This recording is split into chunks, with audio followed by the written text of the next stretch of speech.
Assalamualaikum warahmatullahi wabarakatuh. Perkenalkan, kami dari kelompok 3 dari Sekolah Tinggi Ilmu Ekonomi Widya Praja Tanah Grogot. Dengan saya sendiri yaitu Ahmad Taufik.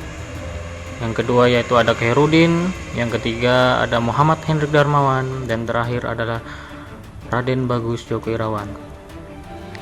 Tema presentasi kami yaitu perdagangan internasional terhadap kasus COVID-19 atau wabah virus corona. Pengertian dari perdagangan internasional. Perdagangan internasional adalah perdagangan yang dilakukan oleh penduduk suatu negara dengan penduduk negara lain atas dasar kesepakatan bersama. Penduduk yang dimaksud dapat berupa antar perorangan, individu dengan individu, antar individu dengan pemerintah suatu negara, atau pemerintah suatu negara dengan pemerintah negara lain. Manfaat perdagangan internasional bagi perekonomian Indonesia.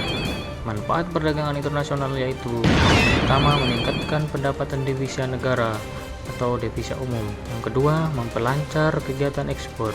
Yang ketiga, membantu impor barang yang dibutuhkan industri dalam negeri. Yang keempat, meningkatkan industri dalam negeri. Yang kelima, meningkatkan pendapatan masyarakat atau penduduk. Dan yang terakhir, mendorong pertumbuhan dunia usaha. Selanjutnya yaitu menurut Sadono Sukirno, manfaat perdagangan internasional adalah sebagai berikut. Yang pertama, memperoleh barang yang tidak dapat diproduksi di negara sendiri, yaitu banyak faktor-faktor yang mempengaruhi perbedaan hasil produksi di setiap negara. Faktor-faktor tersebut diantaranya kondisi geografis, iklim, tingkat pengusahaan, iptek, dan lain-lain. Dengan adanya perdagangan internasional, setiap negara mampu memenuhi kebutuhan yang tidak diproduksi sendiri. Yang kedua yaitu memperoleh keuntungan dari spesialisasi. Sebab utama kegiatan perdagangan luar negeri adalah untuk memperoleh keuntungan yang diwujudkan oleh spesialisasi. Walaupun suatu negara dapat memproduksi suatu barang yang sama jenisnya dengan yang diproduksi oleh negara lain, tapi ada kalanya lebih baik apabila negara tersebut mengimpor barang tersebut dari luar negeri. Yang ketiga yaitu ada memperluas pasar dan menambah keuntungan. Terkadang para pengusaha tidak menjalankan mesin-mesinnya atau alat produksinya dengan maksimal karena mereka khawatir akan terjadi kelebihan produksi yang mengakibatkan turunnya harga produk mereka. Dengan adanya perdagangan internasional, pengusaha dapat menjalankan mesin-mesinnya secara maksimal dan menjual kelebihan produk tersebut ke luar negeri. Transfer teknologi modern. Perdagangan luar negeri memungkinkan suatu negara untuk mempelajari teknik produksi yang lebih efisien dan cara-cara manajemen yang lebih modern. Hambatan perdagangan internasional. Yang pertama, perbedaan mata uang. Yang kedua, kebijakan impor suatu negara proteksi. Yang ketiga, kuota impor. Yang keempat, perang dan resesi. Yang kelima, adanya tarif yang dibebankan pada atau atas melintas daerah pabean. Yang keenam, produsen ekspor masih berbelit-belit sehingga memerlukan waktu lama. Faktor-faktor yang mendorong perdagangan internasional. Banyak faktor yang mendorong suatu negara melakukan perdagangan internasional, di antaranya sebagai berikut. Yang pertama, untuk memenuhi kebutuhan barang dan jasa dalam negeri. Yang kedua, keinginan memperoleh keuntungan dan meningkatkan pendapatan negara. Yang ketiga, adanya perbedaan kemampuan penguasaan ilmu pengetahuan dan teknologi dalam mengolah sumber daya ekonomi. Yang keempat, adanya kelebihan produk dalam negeri sehingga perlu pasar baru untuk menjual produk tersebut. Yang kelima, adanya perbedaan seperti sumber daya alam, iklim, tenaga kerja, daya, dan jumlah penduduk yang menyebabkan adanya perbedaan hasil produksi dan adanya keterbatasan produksi. Yang keenam, adanya kesamaan selera terhadap suatu barang. Yang ketujuh, keinginan membuka kerjasama, hubungan politik, dan dukungan dari negara lain. Yang kedelapan, terjadinya era globalisasi sehingga tidak satu negara pun di dunia dapat hidup sendiri. Perkembangan sistem ekonomi di Indonesia. Sebelum kemerdekaan Belanda abad 16 sampai 18, paham merkantilisme Inggris 1811 sampai dengan 1816, sistem tanam paksa, teori Tetzel, sistem ekonomi pintu terbuka liberal. Yang terakhir yaitu ada Jepang 1942 sampai dengan 1945, sistem sosialisasi. Sistem sosialis. Sistem kemerdekaan Orde Lama 1945 sampai dengan 1967. Kasirno Plan Swasembada Pangan 1945-1950. Demokrasi liberal 1950 sampai dengan 1957. Demokrasi terpimpin dari 1959 sampai dengan 1967. Orde Baru 1966 sampai dengan 1998. Sistem ekonomi pintu terbuka liberal. Orde Reformasi 1998 sekarang. Sistem ekonomi campuran ekonomi Pancasila.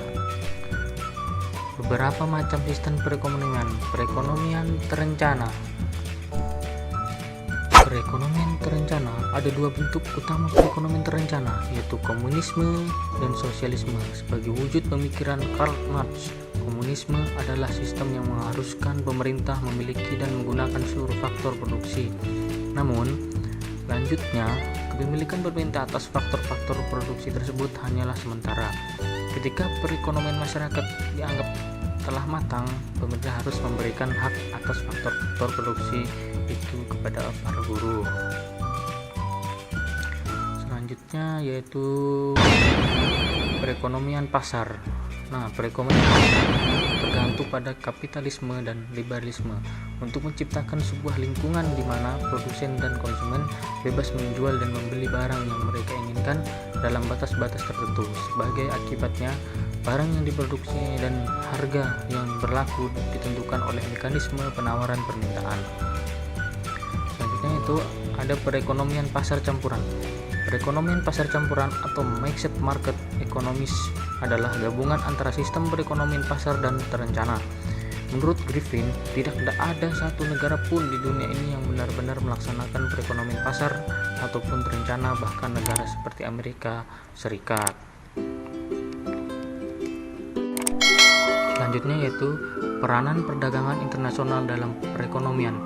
Yang pertama, efek perdagangan internasional terhadap pertumbuhan ekonomi. Salah satu wacana yang menonjol adalah mengenai pertumbuhan ekonomi, meskipun ada juga wacana lain mengenai pengangguran, inflasi atau kenaikan harga barang-barang secara bersamaan, kemiskinan, pemerataan pendapatan, dan lain sebagainya. Yang kedua yaitu ada efek terhadap produksi. Perdagangan luar negeri mempunyai pengaruh yang kompleks terhadap sektor produksi di dalam negeri. Secara umum kita bisa menyebutkan 4 macam pengaruh yang bekerja melalui adanya. Yang pertama, spesialisasi produksi. Yang kedua, kenaikan investasi surplus. Yang ketiga, fanforce surplus. Yang keempat, kenaikan produktivitas. Selanjutnya itu ya ada spesialisasi. Spesialisasi yaitu perdagangan internasional mendorong masing-masing negara ke arah spesialisasi dalam produksi barang di mana negara tersebut memiliki keunggulan komparatifnya. Selanjutnya yaitu dampak perdagangan internasional terhadap perekonomian Indonesia. Dalam era modern ini, orang sering mengatakan bahwa dunia itu menjadi tanpa batas. Sesuatu yang terjadi di negara lain dapat kita ketahui dan dapat dengan cepat mempengaruhi masyarakat di negara kita. Maka sering disebut dengan era globalisasi. Yang pertama yaitu ada dampak positif ekspor, yaitu yang pertama memperluas lapangan kerja, yang kedua meningkatkan cadangan devisa, yang ketiga memperluas pasar karena dapat memasarkan hasil produksi ke seluruh dunia. Yang kedua ada dampak negatif ekspor, yaitu menimbulkan kelangkaan barang di dalam negara dan menyebabkan eksploitasi besar-besaran sumber daya alam. Misalnya, ekspor barang tambang telah menyebabkan semakin tipisnya cadangan bahan tambang dan menimbulkan kerusakan alam atau lingkungan. Selanjutnya itu yang ketiga yaitu dampak positif impor, yaitu meningkatkan kesejahteraan konsumen karena masyarakat Indonesia dapat menggunakan barang-barang yang tidak dapat di dalam negeri, meningkatkan industri dalam negeri terutama yang bahan bakunya berasal dari luar negeri. Yang terakhir ada ahli teknologi agar tidak ketinggalan dengan negara maju. Yang keempat ada dampak negatif impor. Yang pertama menciptakan pesaing bagi industri dalam negeri. Yang kedua, menciptakan pengangguran, artinya kita telah kehilangan kesempatan untuk membuka lapangan kerja.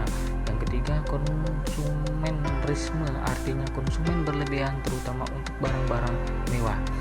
Contohnya pakaian mewah, mobil mewah, alat-alat rumah tangga, dan barang-barang mewah lainnya. Selanjutnya yaitu kebijakan perdagangan internasional. Berbagai macam kebijakan yang mungkin dapat dilaksanakan di suatu negara untuk mendapatkan manfaat dari kegiatan perdagangan internasional, antara lain proteksi, perdagangan bebas, dan politik dumping. Proteksi yaitu adalah kebijakan perdagangan internasional yang bertujuan untuk melindungi produksi dalam negeri. Bentuk-bentuk proteksi yang dapat dijalankan suatu negara yaitu larangan impor, tarif impor, kuota, subsidi, dan premi. Yang kedua yaitu ada perdagangan bebas. Kebijakan perdagangan bebas adalah kebijakan dalam perdagangan internasional untuk menghilangkan hambatan-hambatan dalam perdagangan internasional. Yang ketiga yaitu politik dumping. Politik dumping adalah kebijakan perdagangan internasional yang menjual hasil produksi lebih murah di luar negeri dibandingkan di dalam negeri. Contohnya yaitu mobil Jepang di Singapura dijual dengan harga 1 juta yen, sementara di Jepang dijual dengan harga 1,4 juta yen. Mie instan di Malaysia dijual 500 rupiah, sedangkan di dalam negeri dijual 750 rupiah. Terima kasih, itulah presentasi dari kami. Mohon maaf kalau ada kesalahan dan kekurangan dari kelompok kami. Wassalamualaikum warahmatullahi